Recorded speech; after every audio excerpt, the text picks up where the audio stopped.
So those type of, when you have a strong leader that can lead the leader, that helps. If you are a leader and are not willing to listen to the people who know, by the way, a lot more than you in many cases, it usually doesn't work. Welcome to the Cheplak Live podcast, where I sit down with proven, tested, accomplished business leaders so that you can hear from behind the trenches what they're doing to make it happen. And I'm going to tell you right now, at the recording of this, November 9th of 2023, I don't know that there's any better guest to have right now than Mark Gelman, because, we're in a time where people are, a lot of people are behind last year. A lot of people are trying to even just stay even with last year. And you're going to find out from Mark, they're in a little bit of a different spot. And we're going to unpack that. Mark Gelman, welcome. Thanks for having me, John. Appreciate it. Let's go really quick. Just give us a quick background of the organization, where you guys are located, and then we're going to jump right into the nitty-gritty of what's going on in your organization. So tell us about your business. Sure, I appreciate it, John. First off, we've been in business about 13 years. We're out of St. Louis, Missouri. Our business is built on systems, and it's built on consistency of our vision, our mission, core values. And so with that being said, that's how we run our business. From a standpoint of growth, it's sustained growth. What kept me up at night for the last 10 years was being a one-hit wonder, because anybody can do this one time, anybody can do it two times, be the top listing agent in St. Louis, be the number one team in, Missouri XP, etc. But what kept me is the uncomfortableness. We had business planning 3 days ago, or 2 days on Tuesday, and my daughter and my wife said, "How'd it go?" And I said, "It went amazing." And they say, "You always worry so much about it, but it always goes so great." And I said, "The reason it goes so great is because I worry so much about it, because I get this uncomfortableness." By the way, John, I get the same uncomfortableness for this podcast, and I know what I'm going to say, but I want to do well. I want to do well for your audience. I want to do well for you. It's either an insecurity or something, but here's the thing. And I guess we could unpack that on a whole different day, why I do that, but that's who I am. And so I love consistency. I'm a creature of habit. We have slow, sustained growth with people that we pour into, that want to be poured into. We've grown our business this year. As of today, year over year, we've already surpassed last year, and we're up about 6% in volume. We're up about 4.5% in units, but keep in mind, for a full year, we should be up in the neighborhood of 15 to 20%. We will have our biggest, in the history of our organization, we'll have the biggest volume, and we'll be darn close on units. So I look at units as families served. So I'm looking at both. I don't just want to brag about my volume because prices have gone up and that. No, we look at families served and other. That's who we are. It's awesome. So let's get right down to what and I know can really support people. The remarkable result that is taking place this year didn't happen this year. Tell us when that really happened, and take us back to the choices and recognitions that you made, and when did you do that? And I appreciate that. Here's the thing. We all surround ourselves with the best of the best, but some of us filter through and think we're better and don't listen to the message. I was very clear on listening to the message, because you presented a message and you said the train, coming through the tunnel, and you better watch out. There's a light at the end of the tunnel, and it's a train. Yes. And I'm like starting to process that. And by the way, when things are good, people can get complacent. We did a SWOT, and I'm going to back up to answer your question. We did a SWOT analysis as part of our business planning: strengths, weaknesses, opportunities, threats. We talked about threats, but threats are uncontrollable for the most part, so I got rid of that. what I focused on the SWOT analysis, and sometimes it goes to negativity, but it's not negativity, it's innovation. I went to the weaknesses. I forced my organization to focus on, guys, start spitting out weaknesses. Where are we weak? Where are there opportunities? Let's not brag about the strengths. We'll talk about them for a second, but the majority of our time on that SWOT analysis, weaknesses, opportunities. And there was great innovation that came out of that. The same thing is, I never get complacent. So I heard you loud and clear. And by the way, when I started hearing you, I didn't doubt it, but I did doubt it a little bit, because how could John be talking about this in April of 2022 when we're on freaking fire? The market's on fire. But you know what happens? About May, the West Coast started hearing some issues. June, record, the biggest month in the history of our company, June 2022. By the way, I still believe what you said, because we'll back up and tell you what we started doing in April, but I'm just giving you a vision that if I got in my own hero sense, June, best month in the history of our company, going against July 21, which was the previous best month in the company. How could John be right? We are on freaking fire. But then what happened? July, we got halved by June. And I'm like, okay, John, maybe he's right. But what happened was I never questioned it. It was an unwavering, I have to commit. So going back to April, by the way, that was 19 months ago. I've done a list side meeting. Never have I missed two in a row. We've taken off one, for example, a holiday or other, but every Thursday, list side meeting for the last 19 months that I've run. It's evolved so big that we've actually had our entire team attending those, our buyer agents that want to get into listings. Then it's evolved so much that we have new agents. So what do we have to do? We have to, 6 months ago, start a listing for 101.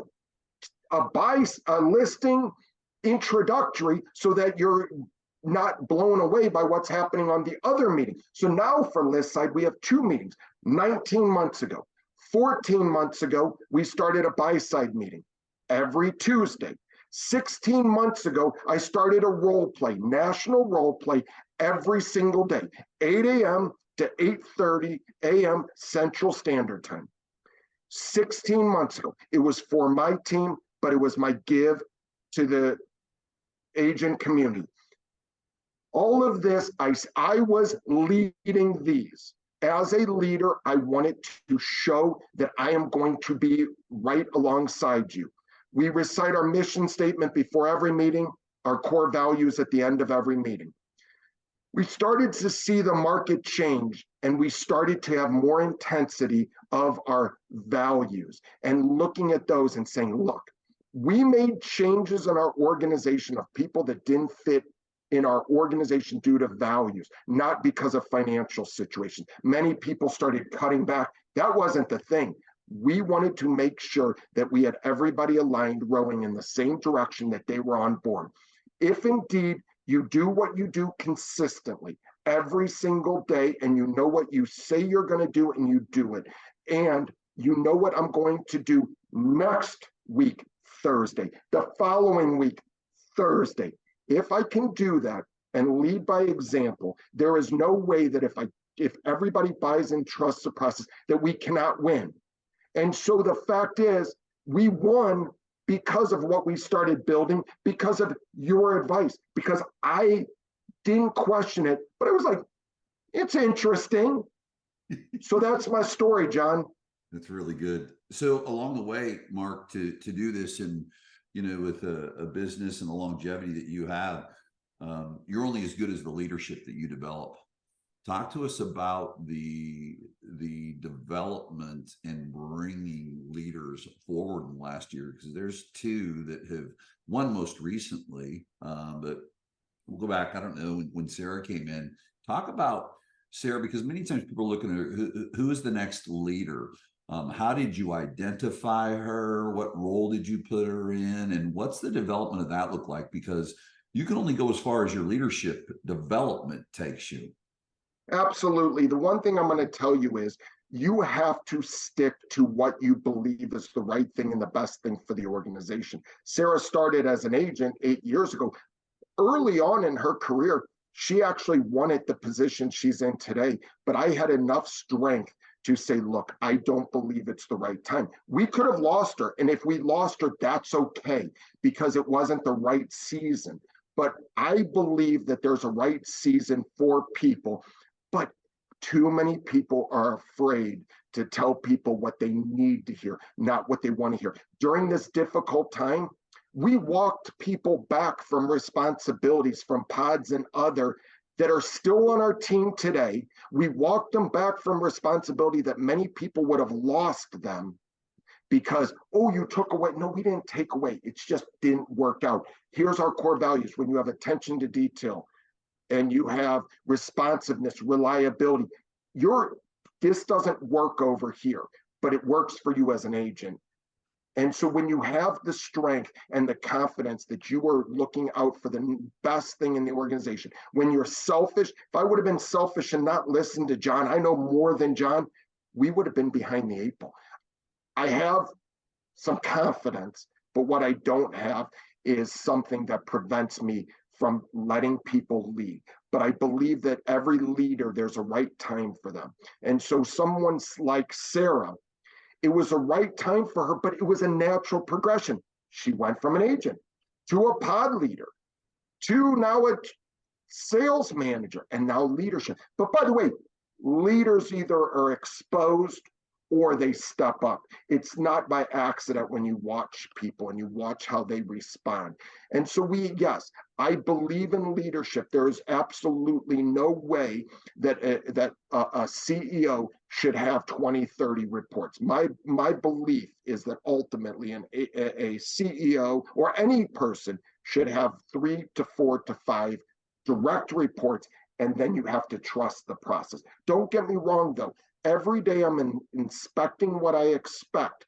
So I don't want to lose track of that. Although I may not be in the weeds on certain things, I know what's going on over there. I just need to step away. It was an integral day. Going again to my statistics, 16 months ago, we started a buy-side accountability on Wednesdays. That was a sales manager, Sarah group, and then all the agents, new agent. Old Mark goes in there like a bat out of hell. It didn't work very well. And I like shaking the branches on a tree, but if you shake too many branches on a tree, the leaves all fall off. So Sarah one day goes, look, I don't think this is the best use of your time to be here. No, I could have said, no, I want to be there. I got an ego. I need to. No. It's the greatest thing for twofold. Number one, it gave her a voice. Number two, it made people in that area happier. Number three, when Mark does speak, my voice is louder than being in there every day and getting tuned, or every Wednesday and getting tuned out. Fourth of all, my time, which is very valuable now, I opened up 1 hour every Wednesday to do productive activity. So 4 reasons why that one decision. So I can go back to almost every decision we've made, and Sarah said, I don't think it's the right fit for you to be in here, everyone. Awesome. I appreciate that. So those type of, when you have a strong leader that can lead the leader, that helps. If you are a leader and are not willing to listen to the people who know, by the way, a lot more than you in many cases, it usually doesn't work. That's so awesome.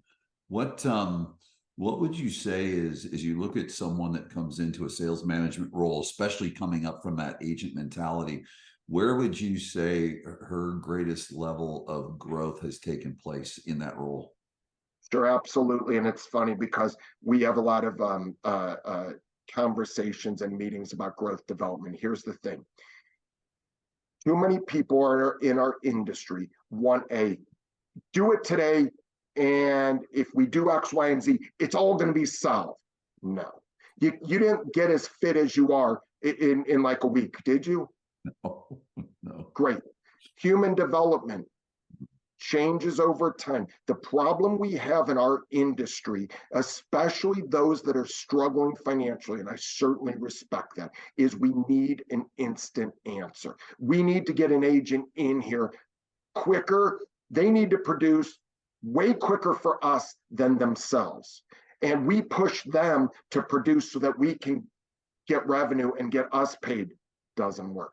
The same way, they need their time. Sarah has grown exponentially from a year and a half to 2 years ago. We had a tough conversation at the end of last year at an annual review that didn't really understand that this was an annual review, but we weren't prepared for it. She could have handled that same conversation 1 year later, significantly different with much more clarity. People have to figure out things on their own. As long as they absolutely don't screw up the organization, right? You have to give them latitude to learn on their own. And so the growth, I want to take credit for some of it, but at the end of the day, it's self-awareness from a leader to see where they're at, where their strengths are. We put together a plan, or she put together a plan for 2024. I actually yesterday slowed it down because I said, this is way too thick of a plan. You're doing awesome, but I don't want you to do X, X, X, X. I want you to pace yourself. Implementation, because I don't want to be a bat out of hell. I am running a marathon, not a sprint. Too many people are focused on the sprint. This is a long-term marathon. As I told you, what keeps me up at night is how I can add enough value, but more importantly, I don't want to be a one-hit wonder, or in this case, I don't want to be a 10-year wonder, whatever that is. And this is a long-term. And so that's where I think that leaders and other mess the process up. They want something different than that person, or that person's not ready. Really good.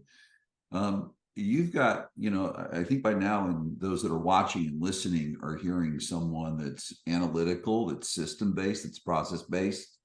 And what we also know, though, too, is that human experience part, which Mark just touched on a bit. But I think the one thing that's really interesting, I want everyone to know, talk about how long some of your people have been with you, Mark.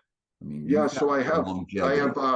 On a team, and so between operations and sales, we have close to 40 people, and over 20 have been with me 7 years plus. And so how come? What are you? Because listen, you come from an accounting driven background. The numbers, there's not a number you don't know.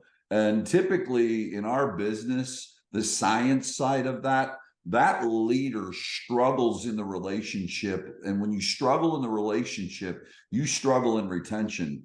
And you're doing absolutely the opposite. How do you walk? Because what you're doing is you're mastering the science and the art. What would you say to other leaders in someone who believes in accountability, has the ability to operate in principle like you do, make tough decisions, yet not lose people? How would you describe that you pull that off?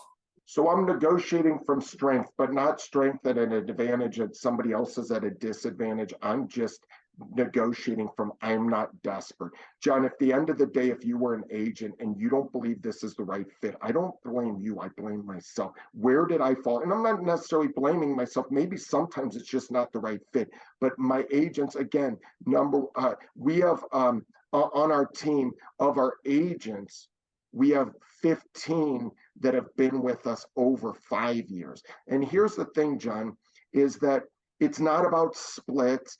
They're being recruited every day. But what I'm suggesting is I'm not afraid to get in front of that. Guys, I know you're being recruited every day. My responsibility is to add so much compelling value to you. Not value in regards to splits, not values in that kind, but so much value. The fact is, and I'm looking at a schedule. Mondays, we have training if you want. Tuesdays, all team huddle. Once a month, all ops huddle. Tuesday is the buy side training. Wednesday is accountability. Thursday is the list side training. Friday, I host an investment meeting every 9 to 9:30 to build wealth and to teach you how to do that. Friday, a sales huddle. Friday, call review. I have a role play 5 days a week.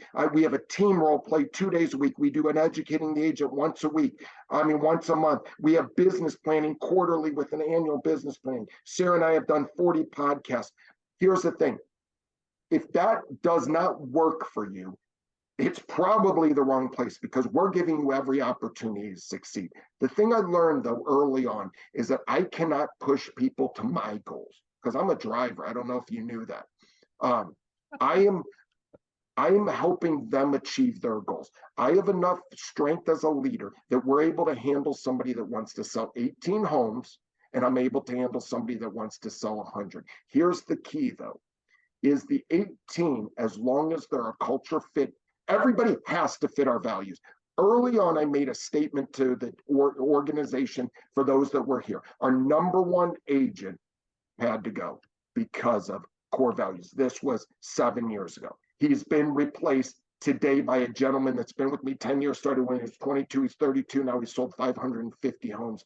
And I'm so proud of him. But it's not easy to a person that's made me, especially early on in the business, a couple 100,000 plus a year. But here's the thing, when you compromise, I've made this promise to my organization. The minute I compromise any of our core values, we will never recite them at the end of any meeting ever again. And we recite them at every meeting. I stand up to our core values, and our team understands. We hire to our core values, we release to our core values, although we have very, very limited turnover. So in this environment right now, I don't know that we've lost anybody over 1 year on the team. We haven't lost in the last, I think, year and a half, maybe. But new people, it's not for everybody. This is not for everybody. But here's the thing, and you know it. When people actually understand, you can say this bull crap, I care about you, but when you actually care, when somebody comes to you confidentially and you write them a check to buy them new tires, there's some loyalty. I don't do it because I want to buy them. I've loaned people money. I paid for some, matter of fact, I paid for somebody on something about 2 years ago. They never, all I asked for, and this was actually disappointing, they're on my teams, it's in operations. All I need you to say is thank you. That's it. Just attitude of gratitude. But came back to me a few weeks ago and asked about paying it off. And I said, let it go. There's loyalty there. And I'm not looking to buy loyalty, because at the end of the day, I freaking care about the people. So you can say I care, we're the best, we do this. But until you step up and show that, and I'm tough from the outside, very tough, but people understand this is who I am, this is what they get, but I freaking care about. I want to make their lives better. As I told you, what keeps me up, adding enough compelling value to the agents every day. Now, I'm not looking to add value so that they stay. I'm looking to add value so their lives get better. When you focus on their lives, it will make your life better. And so at the end of the day, again, the two things that keep me up, not being a 10-year wonder, 1 year, and how can I add compelling value to the team to make their life better? When you do that and you legitimately care, if somebody leaves your team, then they believe that there's a better option out there, somebody to change their life more than and I respect that. I'll ask them, download it. Hey, where did I fall short? Because I don't want that to happen again. But that's why we keep people, John. It's not about the splits. It's not like I cut off all their phones so recruiters can't call them. Or no, I mean, they're being recruited. They're independent contractors. But I give them enough value that they believe this is the right. The other thing is every leader has to enroll and re-enroll. I am in the sales business, although I don't work with any buyers or sellers, but I am selling my team on the vision of where we're going every day. 19 months ago, trust me, there are going to be dark days ahead, but we're going to get through this, no problem. I got you. Trust me. And as a leader, as long as you're consistent, the leaders that get screwed up are the ones that jump from here to here to here to here. And you're like, I can't even keep up. What are we doing today? I changed very little in this organization. The old saying is, what's the best CRM? The one you use. What's the best this? The one you use. I just go deep. And I go on, and so we're consistent. We are an organization that does not change, although we innovate. We innovate every day. That's where's the opportunities? Where are our weaknesses? Innovate. Team, I got you. We're all going in this direction. Really good. Historically, you guys didn't wake up and recruit every day. and I'm not saying that you guys are beating down the streets with recruiting. Over the last 18 to 24 months, talk about what recruiting has looked like, and if any different than what it's been historically. Sure. So one of the things that most people get afraid of is, I don't have the leads. I can bring on all these people, right? Get that out of your mind. You have plenty of leads and databases and other. And so first off, it's this psychological. How is the team going to react to growth? Can we maintain our quote culture? Unequivocally. Number one, if you have a mission statement and values, you absolutely will always maintain the value, whether maintain the culture and the vision of the organization, as long as you continue to reinstill. Okay, number one. So you have to get out. We got it out of our mind. Yeah, we can grow. Number two, we had to refine systems to ensure. So I believe, as you mentioned, I appreciate, I'm an operations person. And I believe in, as part of the vision of our organization, to build out operations to support where we're going. And so because I don't like chaos. I want a duplicatable system. Our team, although this year we'll only sell 500 and maybe 540 homes, we talk like we're going to sell 5,000. And so everything we do, we're building out. Same thing as if we're going to have 100 agents, even if we don't have the 100. Here's the thing, we have that mentality. So I think first off, it was getting out of our mind. Number one, our entire team can handle this. What we realize, and it's a weird concept, we thought people would care in a bad way that they're growing. Why do they keep bringing people on? Like, we thought, people don't care. They're in their silo doing their thing, and absolutely, this agent coming on is not going to negatively impact you. As a matter of fact, it's going to be positive. So we sold the vision, we re-enrolled it, and so we've grown. The beauty of it is, we certainly, and I don't want to sit here and say we've nailed this, we have had turnover in the under the year, okay? But we've also had major wins. I focus on the wins, Sarah, more than anything. We have 1-year agents that are going on their anniversaries, that are anniversarying 17, 20, 15. We certainly have some that are anniversarying, just to be very transparent, 2 and 3. Now, as long as the 2 and 3 are okay, they have a place in my organization. The minute they become a cultural misfit, they go. The minute they start bitching about their business and don't take self-accountability, they gotta go. As long as they don't disrupt my organization, talk shit about the organization, and they're satisfied, I'm satisfied. See, that's how you also, and I'm not happy with complacency. This isn't complacency. This is allowing people to be where they're at. One of my number one agents 10 years ago, and she'll give me complete permission, Julie Basin, 10 years on my team. She came to me, she needed to get divorced. She was coming from a background where it was a tough marriage. She was working, making $20,000 at a preschool. I need to get divorced. I helped her, not help her get divorced, but helped her financially get away. She made over $1 million on my team. She made 100-something thousand almost over every year. Do you think that creates loyalty? We still talk about it today. And I'm on this podcast talking about it. So the thing about it is, now, by the way, she doesn't want to sell 25 homes, make 100. She doesn't need to. She's she's engaged. She has a wonderful man, all that good. She's at a different place, but she will have a job here for the rest of her life because she's a culture fit. We got her to where she needed to be. She's happy. I'm happy. Great. So again, that's what this all looks like to me. And so the new agents, once we got it out of our mind, we can hire. It won't disrupt the organization. We're going to stick to our core values. We're going to stick to our mission statement. And we're seeing wins. See, we celebrate wins. If you don't celebrate wins, you're missing out. This year, 39 open houses for over $22 million versus last year we did 21 open houses. 39, 21. Many of those are new. We celebrated that our number one agent did, our newest agent did 51 deals. Our top 10 holders of open houses have all sold anywhere from 1 to 8 open houses. And those are people walking in your doors. See, we give them opportunities. Now the existing OGs are thrilled because agents are holding their open house. They're not struggling, but yet we all win together.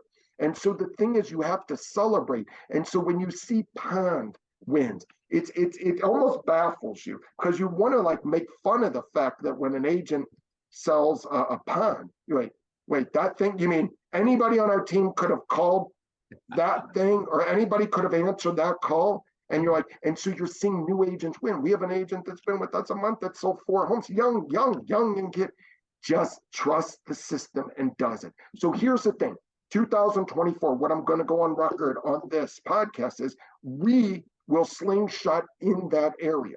We've made progressive strides, but we are going to now take it up even a level more because we understand it. We're comfortable with it. We know where we're going.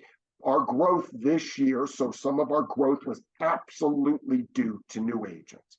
And as we get better and better, there's a beautiful thing. I also like new agents. I like experience like 1 to 1.5 years, but I also like organic new agents. Many of ours that have stuck with us is 15 that have been with us for years. Many of those are homegrown.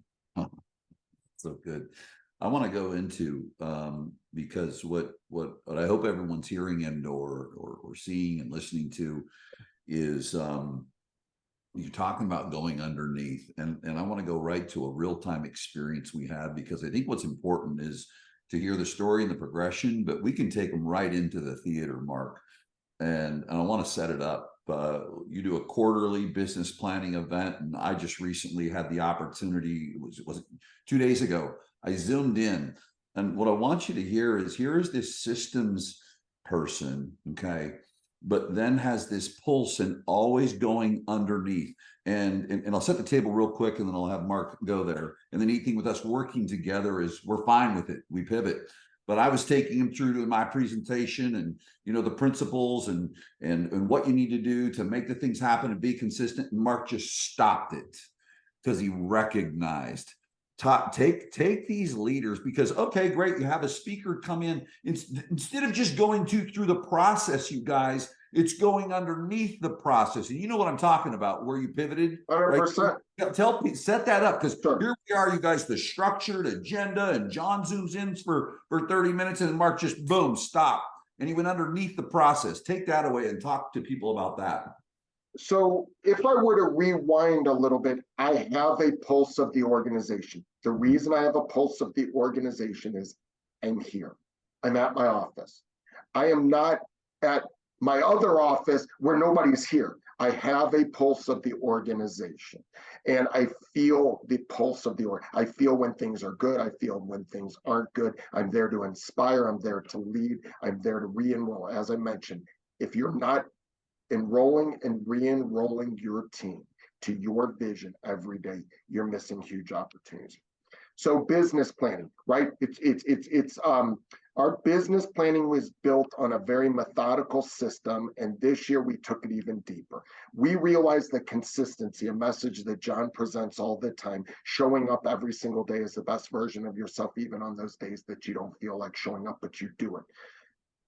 So consistency was big, and John had an awesome presentation, well prepared.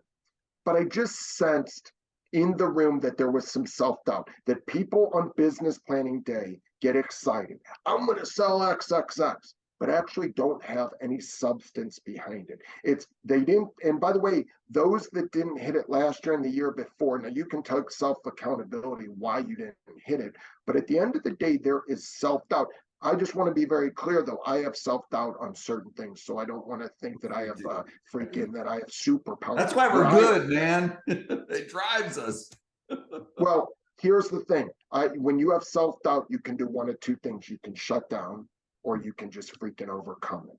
And so my vision was that I have a responsibility to the organization that I have to overcome it. So I'm suggesting, I'm looking around the room, and I really want to be positive, but I'm thinking there are people in the room that hear us, hear you, John, like your message, like my message, but have some doubt. Like they put a number out there for business plan 2024, we're going to hit X. For me, it's non-freaking negotiable. To be down this year against a down market would have literally been non-negotiable. Being even with a down market, man, I want to be up. I'm not playing against a down market. I'm not playing against it, right? But there are people out there that are satisfied, okay? And I'm perfectly fine with that. But let's go back. So, John, and you were, I hate to pivot, but here's the thing, John. There are people in this room that have doubt. Now, they're not going to say they have doubt, but they have doubt. And about 5 minutes later, after John pivoted, here, I'm looking around. Shit, tears over here, tears over here. What the heck's going on?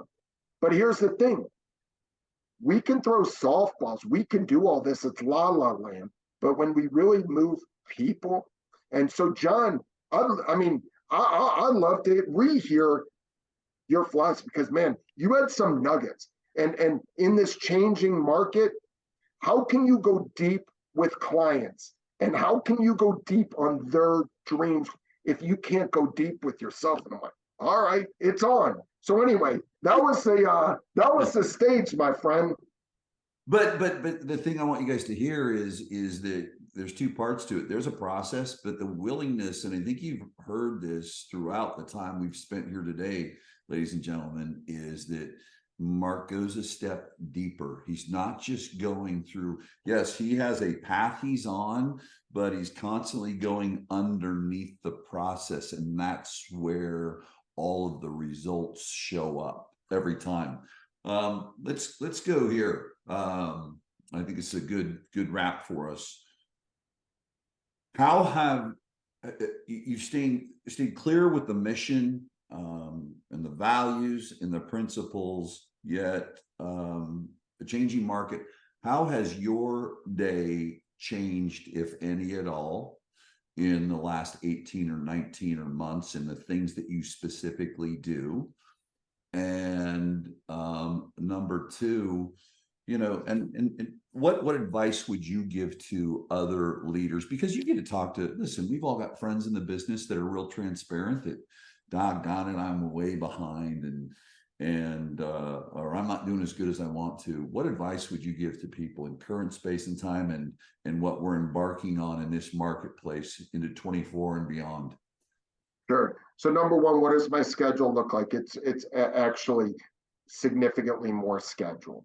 And by being more scheduled, because I have blocks in there. Now, I do have a couple weaknesses where I have too big of a gap between two meetings, and that gap is actually a wasted time because I don't want to get started and stop. So I'm actually in the process and our whole team is evaluating our IWS, our ideal work schedule. And everybody on here needs to do that. You have a personal, you have a professional, you have meetings, and you have prospecting.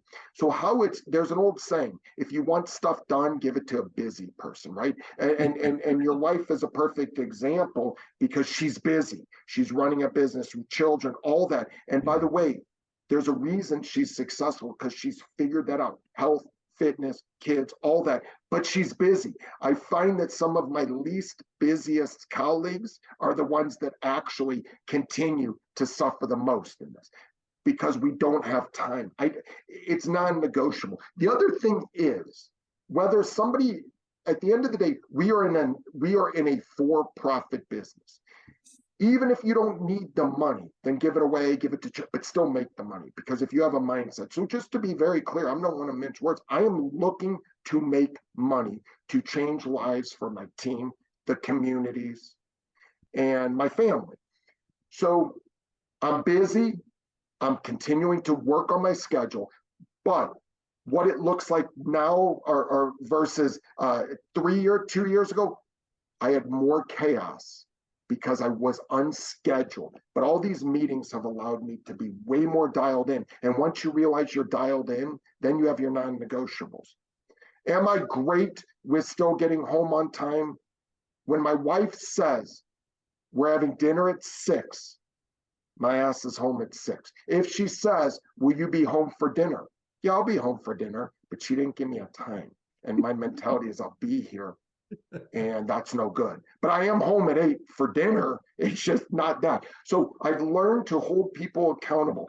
There is no way. You did not have to send me a reminder today that we were having this, because I am religious to my schedule. Mhm. And so that's been incredibly important. So anybody on here that does not have a schedule, you are going to waste time.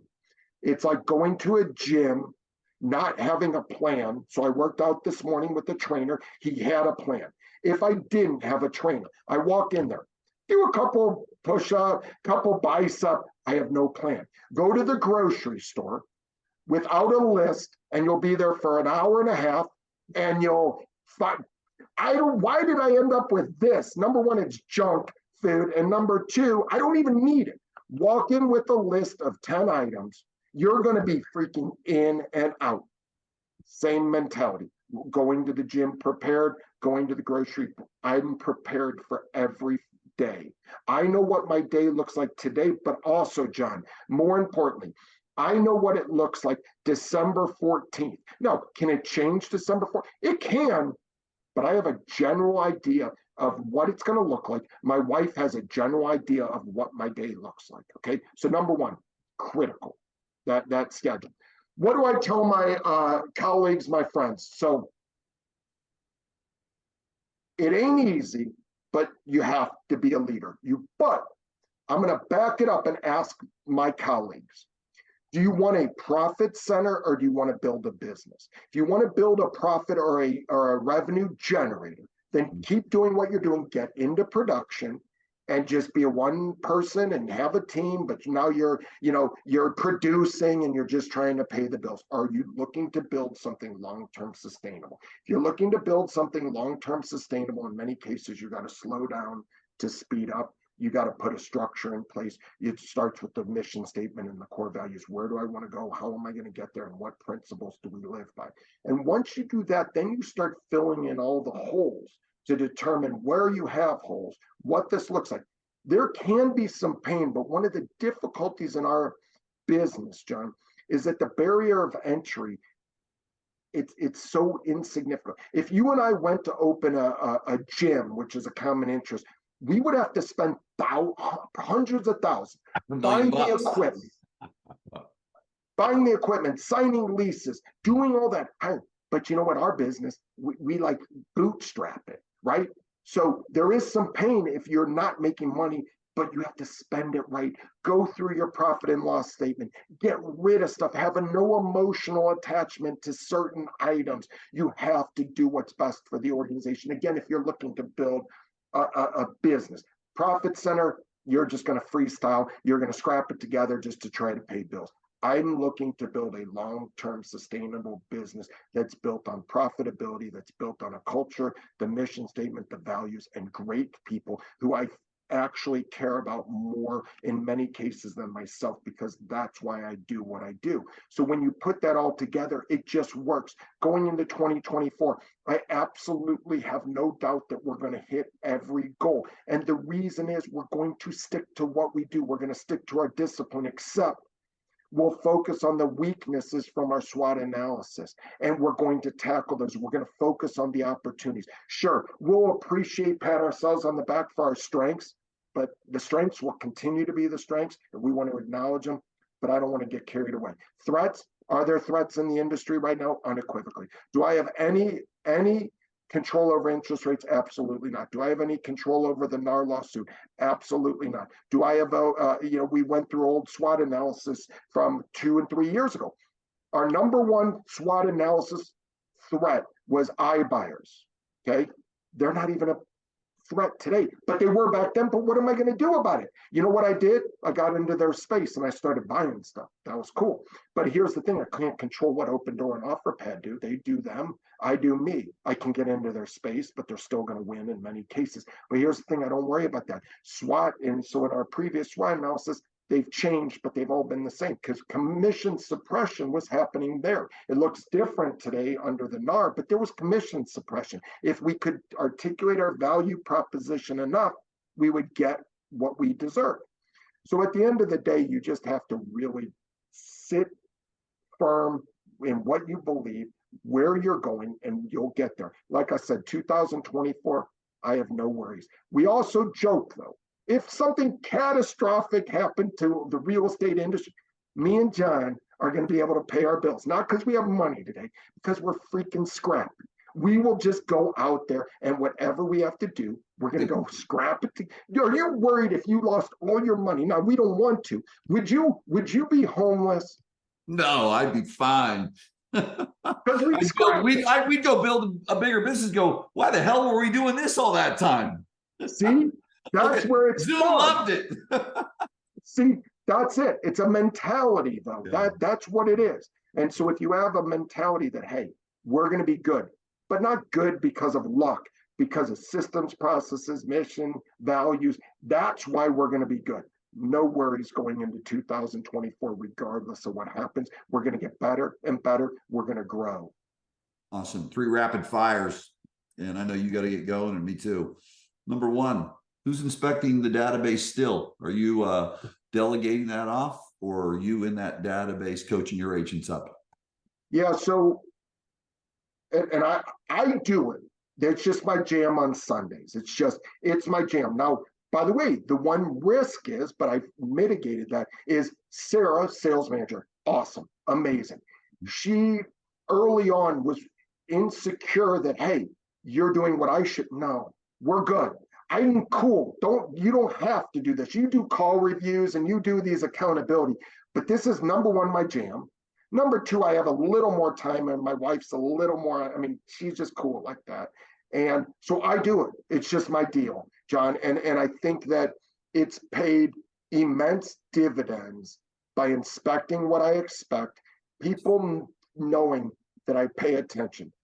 I think we could have done better here. I think this was a great call. We don't have a reminder here. How are you? If you think you're going to remember to call these people, you're not. By the way, you have them set up on a weekly search, but yet they really should be on an instant search, right? You notice these type of things. And so I still, or not I still, I mean, that's one thing I heavily got into. I love the database. It's one place. Have fun. Good. I'm going to go with this final one. Is there, and I want everyone to hear this, is there anything today you ask your agents to do that you wouldn't personally still do yourself right next to them? Here's the thing, John.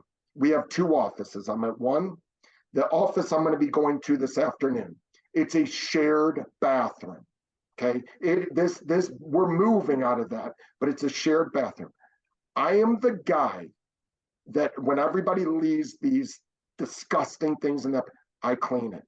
I just, no, I just do it because that's what I do. I'm here vacuuming. I don't like this carpet right now. There's some papers, little things from notebook paper that's shredded. I will go and I will vacuum this. And so if you're starting at the lowest level of that, I'm not afraid to clean that toilet. It's disgusting, but I do it. And by the way, when you do things like that, it reflects, and I'm not telling anybody, but people know I do it. And so when I do that, and I door knock with them, I get in the bullpen and I make calls. Here's the thing, we're modeling. And I was thinking about you. Could I tell a quick story? Please, please. Mark Cuban, before he bought the Dallas Mavericks, he's sitting in the stands and things are not going well in the team. It's a bad environment, everything. He decides, I'm going to buy them. And I'll send this to you. I'm going to buy them. He paid, I think, $280 million. And they're worth billions, right? But here's the thing he did. He got in the bullpen and called every single past ticket holder, but he didn't tell his people. He got in the bullpen. Mr. Miss Smith, you were a previous thing. Here's the thing. I understand why you're no longer, because this place is there. Here's the thing. I want you to come back so bad that I'm willing to give you free tickets to come back and to do X, Y, and Z. He's in the bullpen. It's the greatest thing that I just saw a couple days ago. But if we're going to, and I've mentioned it a couple times, if you're in an ivory tower, number 1, your people know you're in an ivory tower, and it's okay. I travel, but I deserve to travel. It's not by default that I'm where I am when I travel. It's okay because they know the minute I get back, it's all. And by the way, when I'm gone, I went DXPCon and I still did my role play at 8 a.m. And that's 6 a.m. Vegas. And that's early for role play when Mark goes to bed one place late in the United States, Vegas. That's just my jam. But I still showed up. I want people to know. I was still on Zooms. Now, would I recommend everybody? No, I think some people just have to get a break, but that's just who I am. And so the thing about it is I'm present. They know that I'll do anything. Don't ever tell me that you're doing something I want. I play to people know don't mess with me anymore. I will get in earlier and stay later than anybody. People early on in my organization used to think they'd out. If I needed to sleep here, if they were going to go till 11, I would have been here till midnight. It's just my jam. It's a game. People know don't mess with Mark because that's what it is. So people would try to get in earlier. No, I'll get in way earlier. People would try to stay later, especially that young hustler, that kid that sold 550. I love and adore him. We own 4 family, we own an 8 family, all this, but he would try to outstay me. I'm like, nah, man, you're not going to happen. So, because I'm leading. The other thing is when you lead not from the ivory tower, you get the pulse of people. You understand the people. You see somebody, how are you doing? And they're like, good. But you know it's a good to accommodate me, not a good to really that they're good. What's going on? What you taught me. If their performance here isn't great, there's most likely something over here. You can't figure out the over here that will impact here if you don't have a pulse. So that's my vision. I'm just engaged and I'm in present and I'm involved. How would this coaching call go if you hired somebody off the street to do these coaching calls? Not probably pretty good. Yeah. It's John. It's hard. You want to duplicate, but you've created a business. You've taken your coaching, same values, mission, all that. You've added.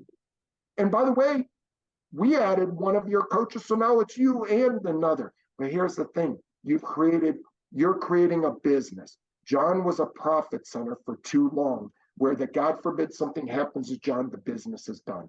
Now you're creating multiple streams of revenue, multiple businesses. You're building something long-term sustainable. People have to decide, do they want to be John the coach or John the businessman? I know I hijacked this little ending, but that's my vision. I think it's the most appropriate ending. I think people need to hear that, and that's I think it's the disconnect for people, Mark. So thank you for it, and thank you for your time. We'll have to do it again. I appreciate you, brother. I love it, man. Thanks for all you do for me. You bet.